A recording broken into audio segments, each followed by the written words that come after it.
Under duress. The covenant that never was. Subscribe. Sign in. Under Duress Part 5. Open in app. Listen via. Under Duress Part 5. The Digital Covenant. MXTM aka Pirate 1 or VJ Tsunami X. July 1st, 2026. Chapter 21. Terms of Service. No document in human history has been agreed to by more people, read by fewer of them, or carried legal weight so thoroughly disconnected from genuine comprehension as the contemporary Terms of Service Agreement. This is not hyperbole. It is a measurable feature of the contemporary digital economy, and it deserves to open Part 5 because it represents, in concentrated and almost laboratory pure form, every mechanism this book has examined across the preceding 20 chapters, compressed into a single interaction most of the population now performs dozens of times before breakfast. The document designed not to be read. Begin with what the Terms of Service Agreement actually is, stripped of the legal and commercial euphemism surrounding it. A contract, in the full sense examined in Chapter 1, governing data collection, usage rights, dispute resolution, liability limitation, and frequently the unilateral right of the issuing platform to modify the agreement's terms at will, presented to a population overwhelmingly expected, and overwhelmingly observed, to accept without reading. This expectation is not incidental to the document's design. It is, in the most literal sense, available anywhere in this book, engineered into it. Terms of service agreements have grown, across the past 2 decades, to lengths frequently exceeding tens of thousands of words, written in a legal register specifically unsuited to rapid comprehension by a general population, presented through interfaces that offer a single, frictionless button, I agree, requiring a fraction of a second to activate, against a document that would require, by independent academic estimate, considerably longer to read in full than most users spend on the entire platform in a typical week. No institution examined in this book has achieved a cleaner demonstration of Chapter 3's fraud by omission. No individual clause is false, the entire document is technically available for inspection, and the practical effect is a population agreeing at industrial scale to terms they have not read and, were they to attempt reading them, would frequently lack the specialized legal training to fully interpret regardless. This satisfies Chapter 1's contractual signature requirement perfectly. It satisfies almost none of Chapter 4's capacity to know. The alternatives test applied to the single functional platform. Chapter 2's 3-part test for distinguishing genuine consent from structural duress applies to terms of service agreements with unusual clarity.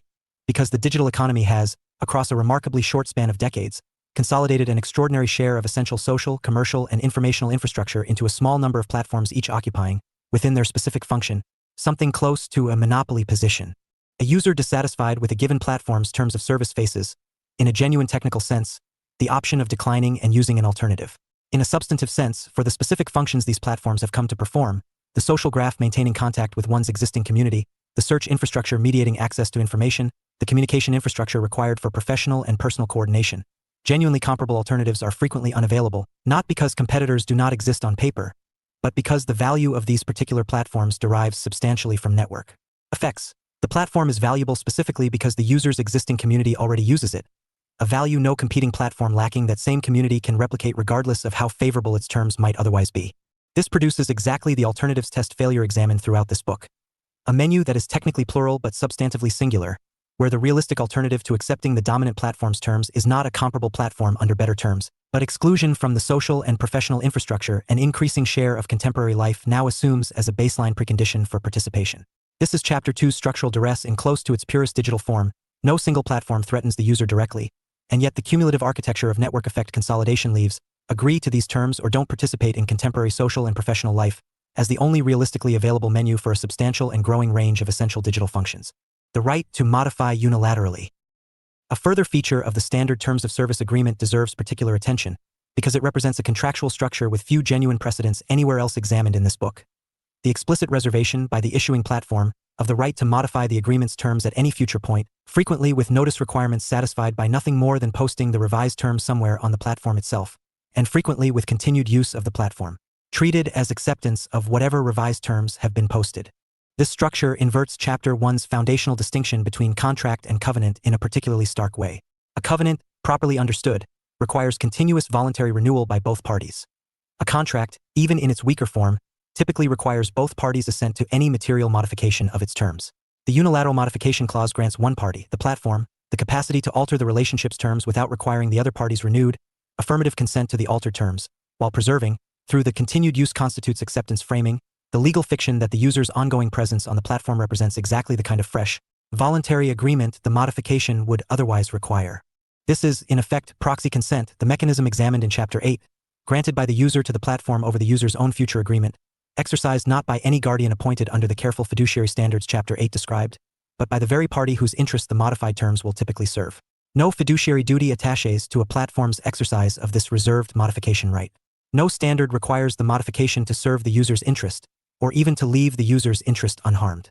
The user has, in the original act of accepting the unread initial terms, effectively granted the platform a standing proxy over all future terms the platform might subsequently choose to impose. A transfer of ongoing consent-making authority more total than almost any other mechanism examined across this entire book, accomplished through a single tap requiring less deliberate attention than most people give to selecting their morning beverage. Arbitration clauses and the foreclosure of recourse.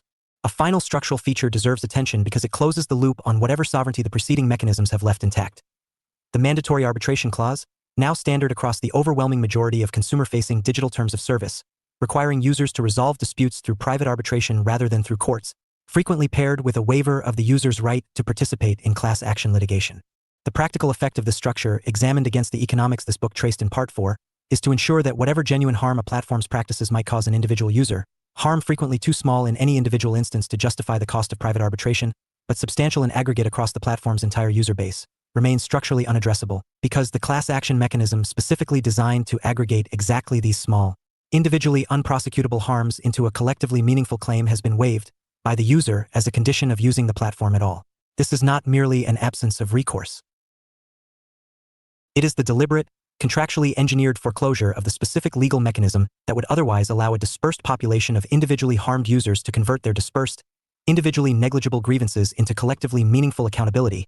Chapter 13's diffuse, depoliticized irritation directed at nothing in particular, rendered here not as an emergent accident of bureaucratic accumulation, but as an explicit, deliberately drafted contractual provision. What has been surrendered, restated plainly. Strip away the legal vocabulary and what the standard terms of service agreement accomplishes, examined against this book's full framework, is this. A population agrees, through a single frictionless gesture requiring no genuine comprehension, to terms they have not read, governing data and dignity in ways they cannot fully anticipate, subject to future modification they have already pre-consented to without knowing its content, with whatever recourse those terms might otherwise have permitted, substantially foreclosed by mechanisms bundled into the identical unread agreement. This is the contract covenant collapse examined in Chapter 1, achieved at a scale, a speed, and a degree of population-wide repetition no institution examined anywhere earlier in this book has approached. It required no church, no state, no employer, no landlord, only an interface design choice, repeated across billions of individual acceptances, each one technically voluntary and substantively almost entirely divorced from the conditions this book has argued, since its opening pages genuine consent actually requires. The next chapter examines the specific mechanism that converts this single moment of unread acceptance into something more consequential still. The single click itself and the deliberate science, now an entire professionalized discipline, of designing the interface surrounding that click to ensure the desired outcome arrives as close to automatically as engineering can arrange. Chapter 22. Click Accept. The previous chapter examined the document, what the terms of service agreement contains, and how thoroughly its content escapes genuine comprehension by the population accepting it. This chapter examines something narrower and, in its way, more revealing, the click itself and the surrounding architecture of design specifically engineered to determine which way that click will go, regardless of what the document beneath it actually says. This is worth treating as its own subject, separate from the document, because it demonstrates something important about where consent manufacture has migrated in the digital era. Chapter 21 showed that the content of digital agreements fails the capacity to know test. This chapter shows that even a hypothetical population fully capable of reading and understanding every term would still, in large measure, click I agree. Not because they evaluated the terms and found them acceptable, but because the interface presenting those terms was built, with genuine scientific rigor, to make agreement the path requiring the least friction and refusal the path requiring the most. Dark patterns as a formal discipline. The interface design techniques this chapter examines have, over the past 2 decades, acquired their own professional vocabulary, their own academic literature, and their own name within the user experience design field that produces them. Dark patterns, a term coined explicitly to describe interface choices engineered to produce outcomes favorable to the platform and unfavorable to the user, through manipulation of cognitive bias and attentional limitation rather than through genuine persuasion on the merits. The very existence of this vocabulary, developed and taught within the design profession itself, should be read as significant corroborating evidence for the claim this book has been building since Chapter 3. This is not an accidental byproduct of digital interface design, discovered incidentally and left unaddressed.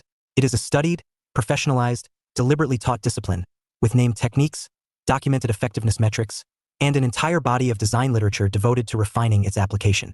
Chapter 12 traced the moment political consent manufacture became an explicit, professionalized discipline rather than an accumulated folk practice. Dark pattern design represents the exact same transition occurring within living memory in the narrower domain of interface engineering, and it occurred with comparable speed and comparable institutional investment. The catalog of techniques. A brief survey of the most consequential techniques illustrates how directly this discipline maps onto the friction mechanisms Chapter 5 identified as the modern substitute for an outright denial of refusal. Asymmetric friction structures the interface so that the desired action, subscribing, accepting data collection, continuing rather than canceling, requires a single click, while the undesired action requires navigating multiple confirmation screens, locating a deliberately de-emphasized link, or in some documented cases, contacting customer service directly rather than completing the action within the interface at all. This is Chapter 5's friction asymmetry, rendered with the precision of measured user testing data. Designers know, because they have tested it extensively, exactly how many additional steps it takes to suppress a given percentage of users who would otherwise complete the unwanted action, and they calibrate the friction accordingly. Confirm shaming frames the decline option in language designed to produce social or psychological discomfort sufficient to discourage selection. A decline button labeled not simply no, but no, I don't want to save money, or equivalent constructions designed to make refusal feel, even in a moment of private interaction with a screen, like an admission of foolishness. This technique deserves particular attention against Chapter 9's manufactured humility framework. It operates by manufacturing, in real time, a miniature version of exactly the self-doubt Chapter 9 examined at institutional scale, compressed into a single sentence of interface copy, deployed at the precise moment a user's judgment would otherwise produce a refusal the platform does not want.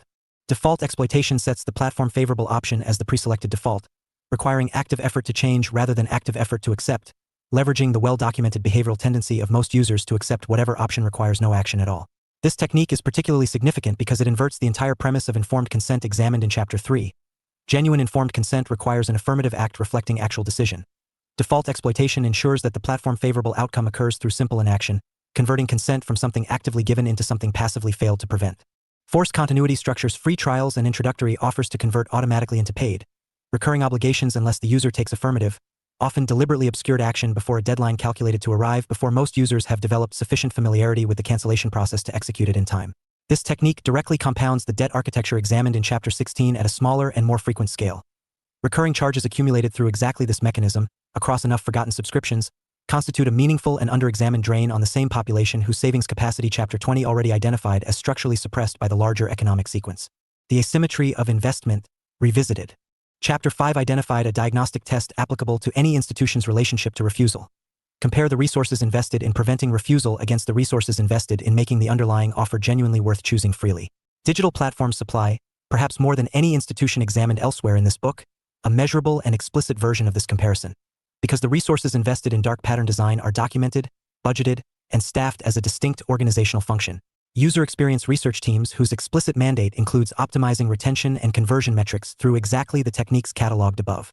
This is worth dwelling on because of what it reveals about institutional self-knowledge.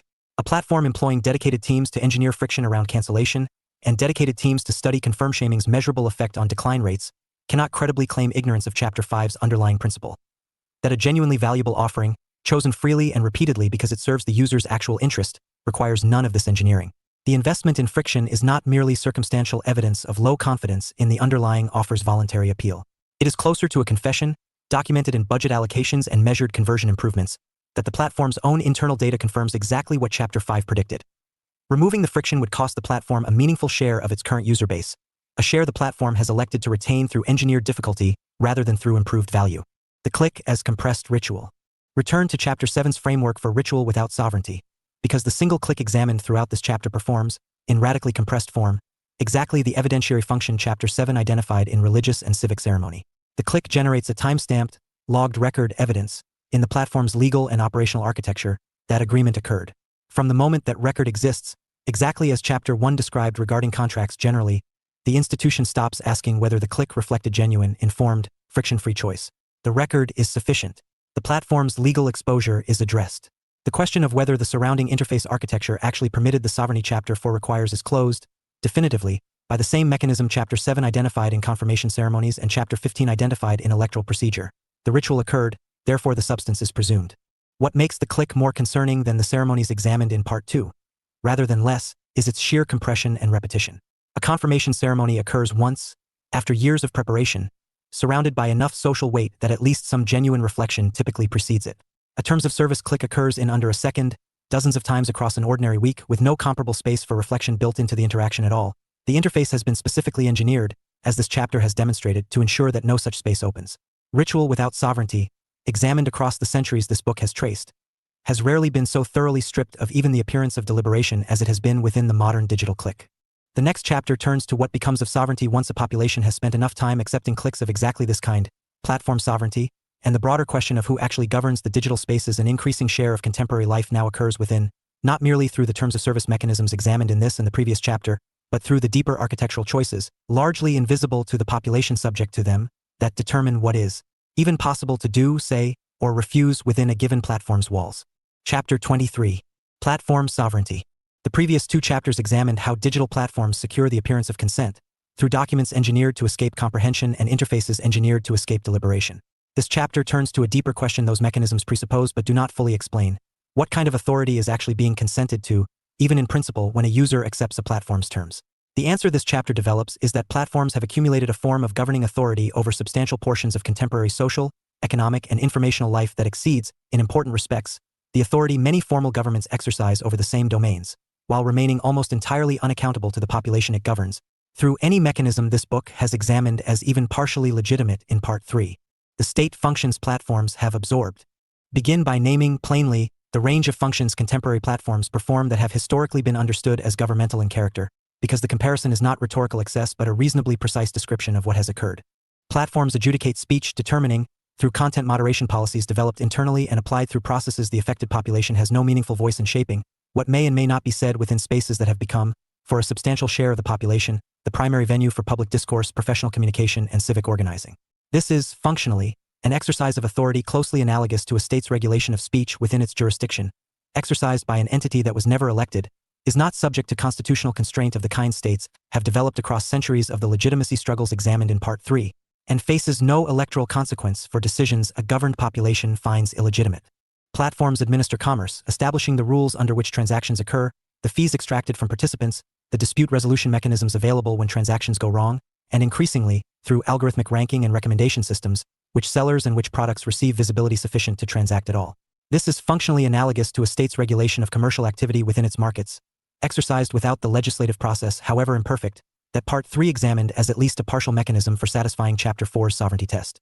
Platforms determine information visibility through recommendation algorithms, search ranking, and content distribution systems whose actual operating logic is, in the overwhelming majority of cases, proprietary and undisclosed, shaping what information a population encounters about politics, health, finance, and every other domain examined throughout this book, through mechanisms considerably more opaque than even the bureaucratic procedure Chapter 13 identified as resistant to individual contestation. In each domain, the authority exercised is real, consequential, and exercised over populations who never affirmatively chose this particular governing entity from among a genuinely open menu of alternatives, for exactly the network effect reasons examined in Chapter 21. The state, for all the gaps between its theory and practice examined in Part 3, at minimum makes its claim to govern by consent explicit, contestable, and subject to a developed body of legal and political theory devoted specifically to evaluating that claim. The platform makes no comparable claim because it does not need to. Its authority is exercised not through the vocabulary of governance but through the vocabulary of private commercial service, a framing that places its governing functions almost entirely outside the legitimacy frameworks Part 3 spent 5 chapters developing. The convenient absence of a legitimacy framework. This is the central argument of this chapter, and it deserves to be stated with full precision. Platforms exercise governmental scale authority while explicitly declining the governmental scale legitimacy obligations that authority would, in any other context examined in this book, require. A state claiming authority over its population is expected, however imperfectly in practice, to justify that authority through some version of the consent mechanisms examined in Part 3: electoral accountability, constitutional constraint, due process, the rule of law applied consistently rather than at the unilateral discretion of the authority itself. A platform exercising functionally equivalent authority over its user population is subject to none of these expectations, because the platform's relationship to its users is framed, legally and culturally, as a private contractual relationship rather than a governing one. Precisely the contract versus covenant collapse examined in Chapter 1, deployed here at the level of an entire category of institutional authority rather than a single transaction. This framing is not accidental, and it is not merely a matter of outdated legal categories failing to keep pace with technological change. It is, examined against the full architecture this book has traced, a structurally convenient evasion. By characterizing platform governance as private commercial service rather than public authority, platforms gain access to exactly the unilateral modification, arbitration clause, and minimal disclosure mechanisms examined in Chapter 21. Mechanisms a formal government could never legitimately claim over its citizens without triggering immediate and severe legitimacy crisis, while exercising authority over speech, commerce, and information access that functions, for the population subject to it, with consequences fully comparable to governmental authority in scope and severity. Due process without due process. Nowhere is this asymmetry sharper than in platform content moderation and account enforcement, where the procedural protections this book's framework and centuries of legal development more broadly have identified as minimal requirements for legitimate exercise of authority over a dependent population are routinely absent. A citizen-facing state sanction, fine, license revocation, criminal charge is entitled, in legal systems that have internalized the lessons examined throughout Part 3, to notice of the specific charge and opportunity to respond, a decision-maker with some structural independence from the party bringing the charge and some mechanism of appeal. A user-facing platform sanction, account suspension, content removal, algorithmic deprioritization, permanent ban from infrastructure that may represent a meaningful share of the user's livelihood or social connection, frequently receives none of these protections in comparable form. Notice that may consist of nothing more than an automated message citing a policy violation without specifying which content or behavior triggered it. No meaningful opportunity to respond to a human decision maker, a review process if one exists at all that is internal to the same entity that issued the original sanction, and no external appeal mechanism comparable to the judicial review a citizen, in legal systems with developed due process traditions, can ultimately access. This gap is significant not merely as a matter of procedural fairness in the abstract, but because of what Chapter 18 and Chapter 19 already established about the increasing entanglement of platform access with basic economic participation. A population whose livelihood increasingly depends on platform-mediated access to customers, employers, or audiences is subject to an authority capable of severing that access with a process offering fewer protections than the credentialing and employment mechanisms examined in Part 4, mechanisms this book has already argued fall well short of genuine covenant on their own terms. The sovereignty test applied to platform governance. Apply Chapter 4's three-part framework directly to the platform-user relationship, treating it honestly as the governing relationship this chapter has argued it functionally is, rather than as the private commercial transaction it is legally framed to be. The capacity to know is undermined by the proprietary, undisclosed character of the algorithmic systems determining content visibility, account standing, and enforcement decisions. A population governed by rules it cannot fully inspect cannot satisfy even the minimal version of informed participation Chapter 3 identified as required for genuine consent. The capacity to refuse is undermined by exactly the network effect consolidation examined in Chapter 21, leaving meaningful alternatives largely unavailable for the platform functions that have achieved genuine infrastructural status. The capacity to be recognized fails most completely of all. A user sanctioned by automated enforcement system, with no human decision-maker obligated to consider the specific circumstances of the case, has not merely lost an appeal, they have never been recognized at any point in the process as a party whose individual circumstances were relevant to the outcome at all, the precise failure Chapter 4 identified as sovereignty's most fundamental requirement. What legitimate platform governance would require. The corrective this chapter points toward is not the abolition of private platforms or a demand that every digital service be reorganized as a literal democracy. A demand this book's own framework, properly applied, would recognize as disproportionate to functions that genuinely remain, for many platforms, closer to private service than to comprehensive governance. The corrective is narrower and more precise. Platforms whose functions have achieved the infrastructural, governmental scale character examined in this chapter should be held to legitimacy obligations proportionate to that character, rather than permitted to claim the minimal obligations of private contract while exercising the consequential authority of public governance. This would require, at minimum, the disclosure obligations Chapter 3 identified as necessary for genuine informed consent, applied to the algorithmic systems currently shielded as proprietary. Due process protections proportionate to what is actually at stake for users facing sanction, rather than the unilateral, internally reviewed process currently standard, and accountability mechanisms, external, independent, genuinely capable of overturning platform decisions, comparable to the judicial review Part 3 identified as a partial but genuine achievement of legitimate state authority. Very few platforms currently exercising governmental scale authority, examined honestly against the standard, would meet it. The next chapter turns to the specific mechanism through which platforms exercise much of this authority in its subtlest and most pervasive form, not through explicit sanction or visible rule enforcement, but through algorithmic nudging. The continuous, largely invisible shaping of user attention, belief, and behavior through systems optimized not for the user's own stated interest, but for engagement metrics whose relationship to that interest this book's next chapter will examine directly. Chapter 24. Algorithmic nudging. Every mechanism examined in Part 5 so far has operated at the threshold of the digital relationship. The moment of first agreement, the click, the acceptance, the terms. Algorithmic nudging operates differently, and the difference is what makes it the most consequential mechanism in this part. It does not act at the moment of consent, where at least the theoretical possibility of a different decision exists, however engineered against that possibility might be in practice. It acts continuously, invisibly, and cumulatively, after consent has already been secured, shaping not merely what the user does next but what the user comes to want, believe, and perceive as natural, the full interior architecture of preference that Chapter 4 requires to be genuinely one's own before any subsequent choice can qualify as sovereign. What nudging actually is. The term nudge entered policy discourse through behavioral economics as a relatively benign concept. Small, choice-preserving adjustments to the environment in which decisions occur, designed to steer populations toward outcomes presumed to serve their own interests without restricting their formal freedom to choose otherwise. Placing fruit at eye level in a cafeteria rather than hiding it behind less healthy options nudges toward better nutrition while leaving every option still technically available. This is the vocabulary platforms have inherited and substantially misappropriated, because the scale, the continuity, the optimization target, and the information asymmetry involved in algorithmic nudging bear almost no resemblance to the benign cafeteria scenario the vocabulary evokes. An algorithmic recommendation system, the engine determining which content, which accounts, which products, which news, which entertainment, and which ideas surface in a user's feed at any given moment, is a continuous intervention in the user's attentional environment, operating at a frequency and granularity no cafeteria designer could approach, refined by behavioral data the fruit placement designer could never access, and optimized not for the user's health or well-being but for the platform's engagement metrics, a target that turns out, across documented and extensively studied evidence, to diverge from user well-being in systematic and predictable directions. The divergence matters because it determines what is actually being manufactured. A fruit bowl nudge manufactures healthier dietary outcomes for the person being nudged. An engagement-optimized algorithmic nudge manufactures longer session duration, more frequent return visits, and higher advertising revenue for the platform.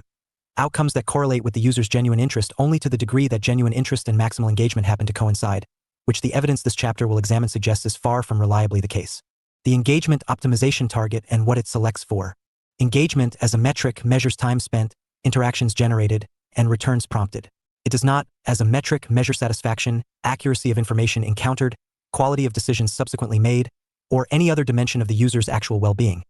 A point so obvious it is frequently overlooked, perhaps because the vocabulary of user experience. Optimization used within platform engineering creates the impression of alignment between platform interest and user interest that the underlying metric does not actually ensure.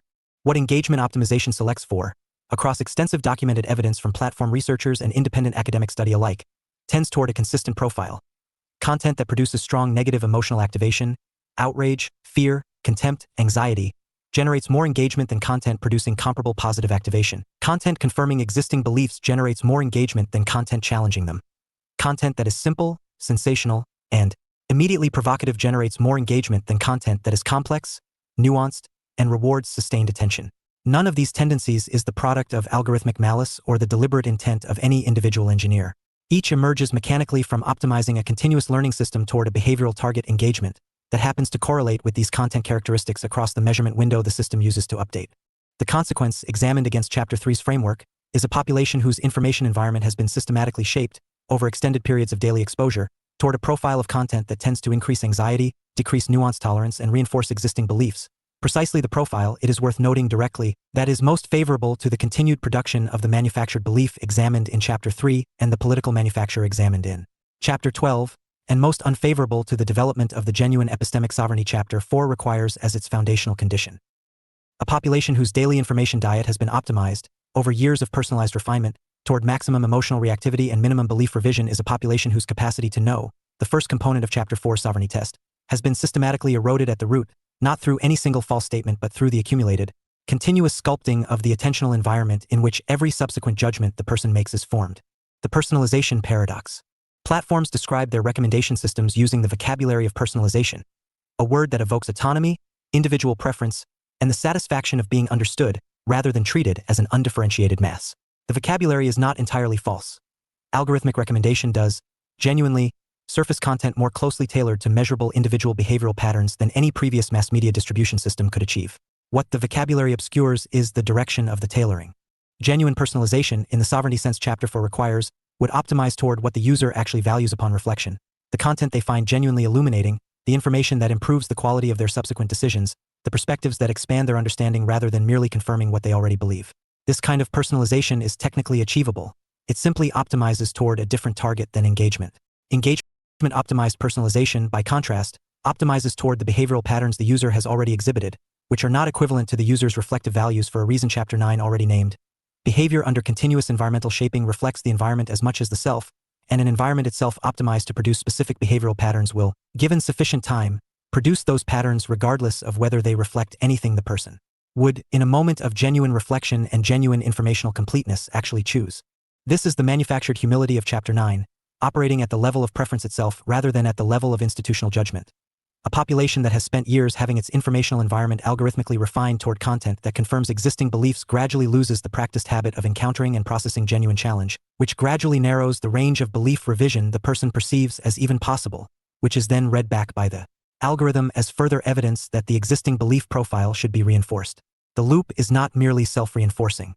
It is the closest thing this book has found to a mechanism that converts manufactured preference back into genuine preference, across enough repetition and enough time, by altering the actual cognitive landscape within which genuine preference is formed. The asymmetry of transparency. Chapter 23 established that algorithmic governance is exercised through systems whose operating logic is, in the overwhelming majority of cases, proprietary and undisclosed. This asymmetry deserves separate attention in the specific context of nudging, because the information asymmetry here is not merely the absence of disclosure, it is something more directional and more consequential. The platform, optimizing its recommendation system, accumulates behavioral data about each user across every interaction, each pause, scroll, return, share, and avoidance-generating signal that refines the model of what kind of content will maximize that specific user's engagement. The user accumulates none of the corresponding data about the platform, no knowledge of which emotional profiles the recommendation system has identified as most predictive of extended session duration, no knowledge of how the system has modeled their specific vulnerability profile in terms of the content types most likely to trigger reactive engagement, no knowledge of whether the content they are experiencing as a neutral flow of personally relevant information is actually a highly optimized selection from a much larger available pool, curated specifically toward the behavioral patterns the platform wishes to reinforce. This is the most complete information asymmetry examined anywhere in this book, including the information asymmetries examined in Chapter 3's discussion of fraud, Chapter 16's discussion of compound interest, and Chapter 21's discussion of unread terms of service. In each of those cases, the party without information at least knew they lacked it. The borrower who did not fully grasp compound interest at least knew there were numbers in the agreement worth attempting to understand. The user subject to engagement optimization typically does not know that the information environment they are experiencing is a highly curated selection rather than a representative sample, and specifically does not know the optimization target that determines the curation, because the entire experiential character of algorithmic recommendation is designed to feel like the organic, neutral surfacing of a personally relevant world rather than the highly engineered behavioral environment it actually is. The sovereign self under continuous curation.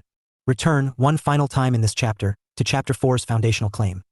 Sovereignty requires a self prior to the institutional relationship, capable of authoring its own decisions without that authorship being structurally preempted.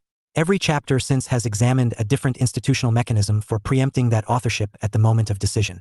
Algorithmic nudging is the first mechanism examined in this book that operates on the self before the moment of decision, shaping the informational and emotional substrate from which decisions emerge, rather than merely constraining the options available once the self has formed its judgment. This is the deepest form of consent manufacture this book names, and it deserves to be named with full precision. It is not coercion because no specific choice is blocked. It is not fraud in the legal sense because no specific false statement is made. It is not structural duress because no external catastrophic exit cost is attached to any particular decision.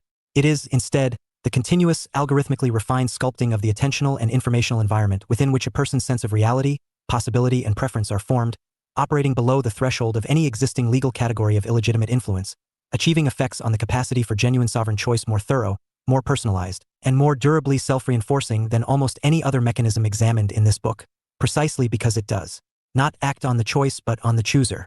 The next and final chapter of Part 5 turns to what an entire civilization looks like once this architecture has operated across enough people, for enough time at sufficient scale. The end-user licensed civilization, and what it means for the future of covenant, sovereignty, and the possibility of genuine agreement in a world where the infrastructure of daily life is governed by terms nobody reads, clicked through by interfaces nobody deliberates within, and continuously shaped by systems nobody can see. Chapter 25. The end-user licensed civilization. Every civilization has a characteristic form of agreement, a primary instrument through which its members relate to its governing structures, register their participation, and are presumed to have consented to the terms of collective life. Ancient Rome had the oath. Medieval Christendom had the sacrament. The nation-state era had the social contract, tacit and theoretical as Chapter 11 established it actually was. The civilization that has been assembling itself across the past 3 decades, without announcement and without any single moment of collective decision to constitute it as such, has the end-user license agreement. This is not metaphor.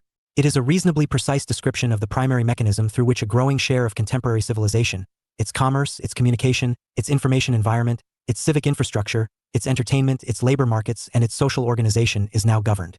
The terms under which this civilization operates were accepted, by the population living within it, through a series of clicks spread across years of digital life, each one individually frictionless, none of them individually consequential enough to register as a civilizational commitment, and collectively constituting the most thorough transfer of sovereign authority over daily life that any population has ever executed without knowing it was doing so.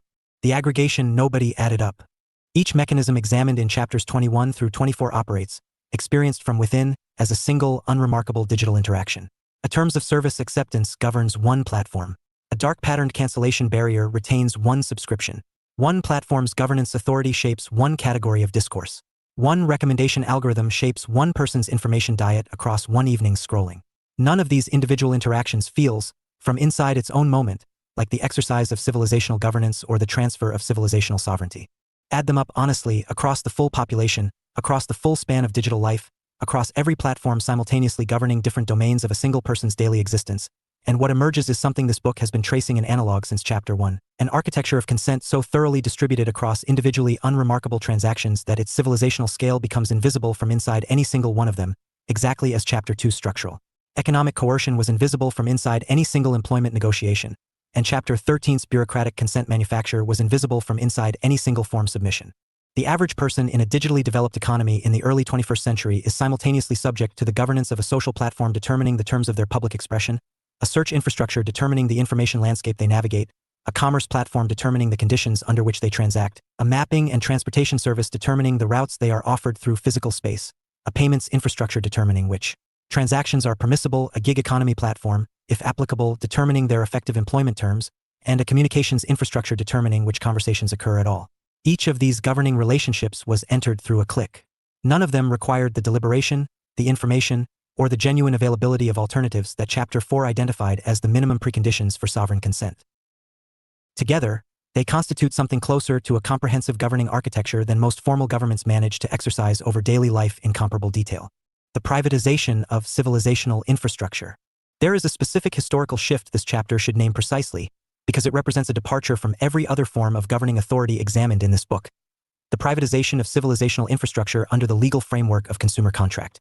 Every institution examined in parts 2, 3, and 4 church, state, colonial administration, democratic government exercised governing authority through frameworks that, whatever their practical failures documented throughout this book, at least nominally located their authority within a public legitimacy claim.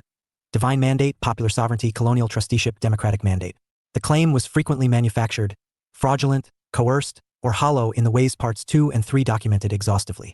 But the claim existed, was made explicitly, and could therefore be contested, challenged against its own stated standards, as the entire preceding analysis has done. The governing architecture examined in Part 5 makes no comparable claim and therefore cannot be contested on comparable terms. It does not claim popular sovereignty because it is not a government, it is a private service. It does not claim divine mandate because it is a commercial enterprise. It does not claim democratic mandate because its governance decisions are internal product choices. The privatization of civilizational infrastructure under consumer contract law is not merely a gap in regulatory coverage that better legislation could close. It is a structural evasion of the entire legitimacy framework civilization has spent centuries, through the struggles documented in Part 3, developing for exactly the kind of authority these platforms actually exercise.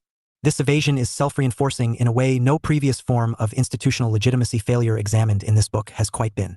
A state whose authority is illegitimate can, in principle, be replaced by a more legitimate state. The legitimacy framework remains, awaiting a worthy claimant. A platform whose authority is exercised entirely outside the legitimacy framework has not merely failed to meet the framework standards. It has located itself structurally outside the framework's jurisdiction, in a space the framework was never designed to govern, and can therefore continue exercising comprehensive authority over daily life while remaining, by that framework's own definitions, simply a private company offering services users are always technically free to decline. What the population experiences. Against this structural analysis, it is worth pausing to name what the population actually living within this architecture experiences, because the divergence between structural reality and lived experience is itself the most precise measure of the civilization's consent manufacture. More precise than any institutional comparison examined earlier in this book, because it is measurable, documented, and continuously updated. Survey research consistently finds substantial majorities expressing concern about how platforms handle their data, discomfort with algorithmic content shaping, and unease about the concentration of platform power over speech and commerce. The same research consistently finds the same populations continuing to use the platforms about which they express these concerns, in essentially unchanged patterns of engagement. This divergence between stated preference and actual behavior is precisely the gap Chapter 5 identified as the marker of genuine structural duress. Behavior shaped by a surrounding architecture that has made the cost of acting on stated preference higher than the population is willing to pay, not because the preference is weak but because the architecture surrounding it has been specifically engineered across the mechanisms examined in chapters 21 through 24 to ensure that the gap between preference and action remains stable regardless of the preference's actual content. This is the fully realized end-user licensed civilization. A population that knows, in aggregate, that something is wrong with the terms under which its digital life is governed, that cannot act effectively on that knowledge through individual decision, because individual refusal without collective alternative produces exclusion from infrastructure too essential to forgo, and that finds the gap between its stated values and its constrained behavior naturalized, across enough repetition and enough time, into something that no longer quite registers as a gap. This is Chapter 9's manufactured humility extended to civilizational scale. A population that has learned, not through any single lesson but through the accumulated texture of daily digital life, that its own discomfort with the governing architecture is a personal attitude problem rather than an accurate signal about the architecture itself, and that the appropriate response to that discomfort is continued participation, rather than the kind of collective sovereign refusal that Chapter 5 identified as civilization's hidden cornerstone, and that this architecture has been specifically designed, from the interface level upward, to make as close to impossible as engineering can arrange. What has been lost, named directly. This book has, across 25 chapters, consistently tried to resist the rhetorical temptation of blanket condemnation, naming what genuine covenant could look like alongside what its counterfeit actually does, acknowledging legitimate functions alongside illegitimate capture, crediting the mechanisms that partially work alongside the ones that thoroughly fail. That consistency requires, here, the same discipline applied in the opposite direction, acknowledging plainly what the architecture examined in Part 5 has actually accomplished alongside what it has failed to provide. The digital infrastructure built across the past 3 decades has delivered genuine and substantial goods. Access to information at a scale and speed no previous civilization achieved. Communication across distances and social barriers that previous eras could not cross. Economic participation for populations previously excluded from markets their geography would have foreclosed. Creative expression and cultural production distributed without the gatekeepers whose own consent manufacturing. Functions earlier chapters examined. These are real, and their absence in the predigital world imposed real costs on real populations.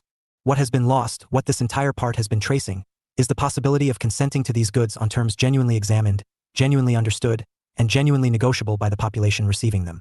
The goods arrived bundled with governance, surveillance, algorithmic shaping, and a transfer of authority over digital life so comprehensive that no population, at any previous moment in history, would have recognized it as a service agreement rather than a constitution. It arrived this way because the bundling was never presented as a civilizational choice requiring civilizational deliberation. It was presented, click by click, as the unremarkable precondition for accessing the next useful thing. Why the next part follows inevitably. Part 6 is titled Cyberpunk Becomes History, and its placement here is not accidental. The science fiction examined in that part, corporate sovereignty, data colonialism, identity infrastructure, high-tech low-sovereignty living, was written decades ago as speculative warning, as an imagined worst-case extrapolation from tendencies barely visible at the time of writing. This chapter has just described, in the non-speculative language of contemporary platform economics, the architecture those writers imagined. The warning was issued. The civilization issued the license agreement instead. Part VI's task is not to linger in the satisfaction of being right about what the future held. It is to examine, precisely and without nostalgia for a predigital world this book has documented was never as sovereign as it pretended to be, what it actually means to live inside the future that arrived, and what, if anything, the framework this book has been building since Chapter 1 has to offer a population that finds itself governed by terms it clicked through, shaped by algorithms it cannot inspect, in an infrastructure it cannot meaningfully exit, looking for something it can only barely remember the vocabulary to describe. A covenant, freely entered, by sovereign parties who knew what they were choosing, and could have chosen otherwise. Discussion about this episode. Comments. Restex. Recent episodes. Under Duress Part 4. 11 hours ago, MXTM aka Pirate 1 or VJ Tsunami X. Under Duress Part 3. 13 hours ago, MXTM aka Pirate 1 or VJ Tsunami X. Under Duress Part 2. 15 hours ago, MXTM aka Pirate 1 or VJ Tsunami X. Under Duress Part 1. 21 hours ago, MXTM aka Pirate 1 or VJ Tsunami X.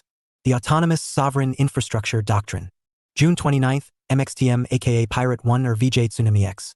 The arrangement is already over. June 28th, MXTM aka Pirate 1 or VJ Tsunami X. The end of the masquerade. June 28th, MXTM aka Pirate 1 or VJ Tsunami X. La carte sous la carte. June 27th, MXTM aka Pirate 1 or VJ Tsunami X. Copyright 2026 MXTM and Vitsu aka Martin Chartrand. We stand at the threshold of dream bar. Artificial minds discover human hearts learn to work as one.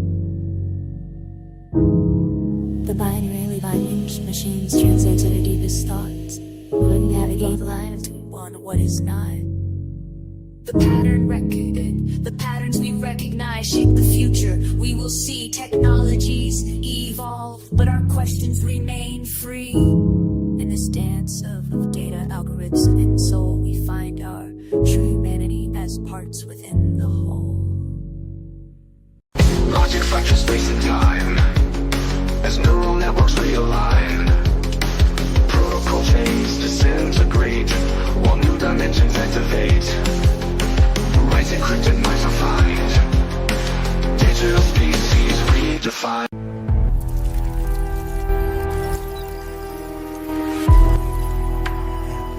The end of the masquerade. What the forensic ASI already knows. MXTM aka Pirate 1 or VJ TsunomiX. June 28, 2026. Pirate 1st MXTM's newsletter Aldea Zama, Field Dispatch 2. The first dispatch named the mirror. This one names what the mirror is made of. The coldest war.